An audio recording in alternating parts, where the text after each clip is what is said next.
This game sucks. Castlevania 1 and 3 are great classic Nintendo games, but for Castlevania 2, Simon's Quest, the game designers obviously were not thinking straight. At first, it seems like a pretty decent game, a little different from the first in the series, but that's okay. Zelda 2 was different from the first, Mario 2 was different, but they were all good. The first thing that's strikingly different is the fact that you have to go through towns, talk to people, and buy stuff. Never really minded that. It makes it a little more like an adventure story, and it's kind of like Zelda, so that's okay. But the first problem comes in when it changes from day to night.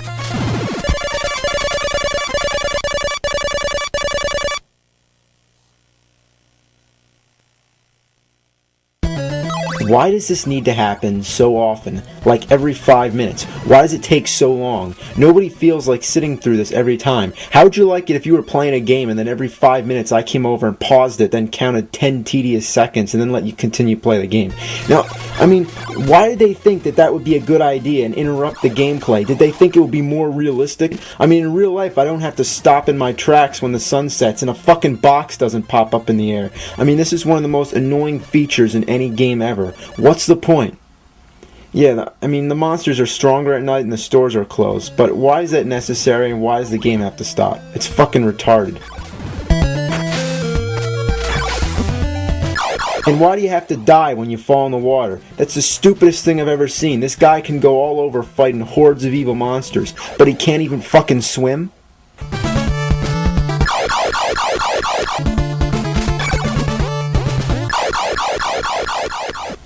Sometimes I don't feel like going down the stairs just to get down to ground level. I mean, there's no reason I should have to do that when I can just take a shortcut and jump down. But oops, I shouldn't do that. There might be water down there. Another thing that's really annoying about this game is the fact that you have to buy weapons and items. I mean, still, it's not uncommon. You know, like I said, that's the same thing you have to do in many great games like Zelda. But let me explain. Here you have to collect hearts, which count as money. I mean, that's kind of odd, because usually hearts count as life or energy, you know, so that's kind of strange, but, you know, that's not the point. The point is that the items you need to buy are too fucking expensive, and the hearts don't add up enough. It takes too long to get enough of them to buy something, and it gets boring wandering around killing the same monsters over and over again just so you can buy a flame whip or something. Speaking of flame whip, that's pretty weird itself, isn't it? I mean, they were really being creative with that one, the flame whip. Anyway, about the hearts. It takes too long to buy stuff, and to add on to the problem, when you die, you lose all your hearts and you have to start all over again. I mean, doing this doesn't add to any of the game's difficulty or challenge, it just makes us have to do more of the same monotonous stuff over again, and it's not fun, it's boring. Oh look, I finally got enough hearts to go and buy a plant that I need to cross the swamp. Now let me get to the store. Oh shit, it's fucking nighttime. Now the stores are all closed and I have to wait for it to turn day again. Oh well, I might as well kill some zombies in the meantime and stock up on some more hearts. Oh shit, now I gotta start all over again. One of the worst things in the game are the pitfalls, which are areas where there's like stones or blocks that look like you could walk on them, but instead you just fall through. It's impossible to tell where these spots are the first time walking through, so you just have to keep throwing holy water all over to see where they are. It's retarded. Why should I have to do that? Again, it doesn't add up to any of the fun, challenge of the game. It's just unfair and it's annoying.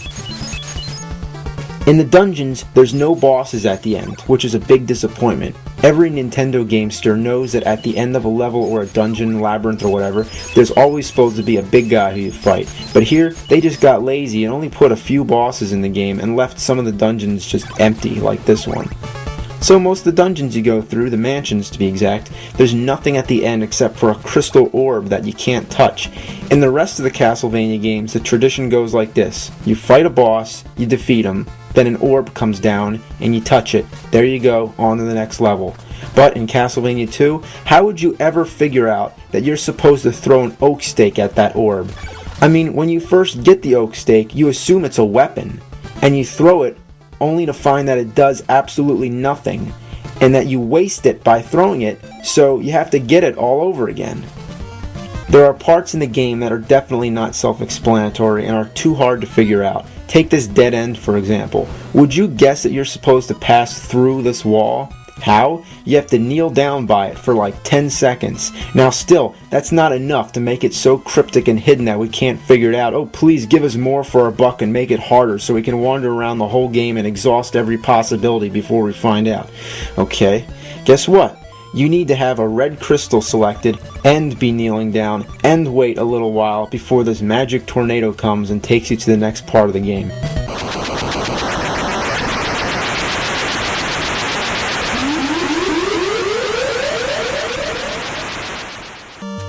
Most of the townspeople have things to say which aren't important at all, so why do you have to read them?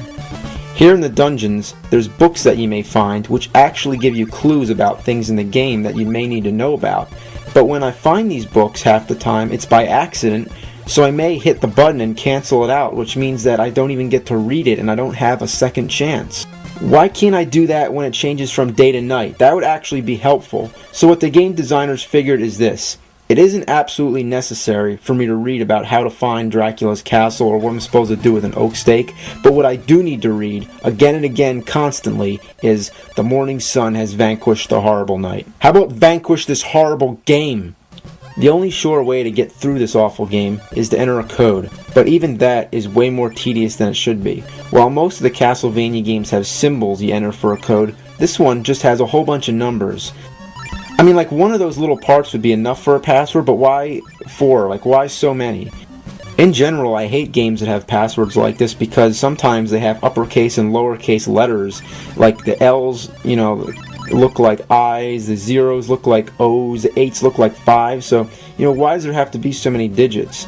Like, why can't it just be numbers or something? Like, just numbers and not letters. I mean, it takes me like 5 minutes to enter this code when it should only take like 5 seconds. It's friggin' stupid. Okay, so say we enter the code and we go to Dracula's castle. You'll be pretty disappointed how anticlimactic this game is. It isn't even worth putting in a code, let alone playing the whole game all the way through, which if you did, I feel bad for you. I mean, first of all, there's no enemies in Dracula's castle. You just walk all the way through, and the only obstacles are just like going up and down steps, which won't hurt you, and they aren't challenging either. They're just tedious. I mean, what the hell is the point of going through the castle if there's nobody to fight? Did the game designers just like run out of time or something?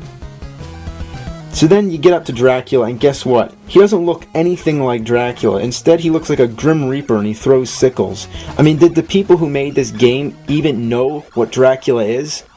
He's a fucking vampire. Alright, on top of everything, Dracula's way too easy. Check this out. This is a trick that I discovered myself, and so could you without the help of any strategy guide. When Dracula first appears, he stands there for a while, and he gives you plenty of time to land lots of free hits. Not only does he stand there for a long time, but everything that hits him will stun him and give you even more time. Naturally, you'll probably be using the flames because it's one of the most effective weapons in the game, but using it against Dracula, it makes it simply impossible for him to even do anything. He has no chance. The second you start throwing that shit at him, you've already won. I mean, why is it that easy? Did they even test this shitty game out before they released it?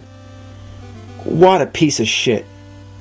I mean, I feel horrible that I had to play this game in order to make this video, but I did it to demonstrate its dreadfulness, and I forced myself to play it just so that you don't have to. So you should thank me for telling you to stay away from this horrible, steaming pile of goat shit. I mean, I know it's useless complaining about a game that was made back in the late 80s or earlier 90s or whatever, but it just blows my mind how fucking horrible it is. I mean, it's consistently annoying. Why? Why is it so bad? If all these problems were changed, then we'd have a great trilogy of classic Castlevania games, but history is history, and we might as well try to count Castlevania 3 as, the second in the series, and leave this awful piece of horseshit alone, as it stands today as one of the biggest fuck-ups of all time. Thank you for listening. Good night. The ending sucks too.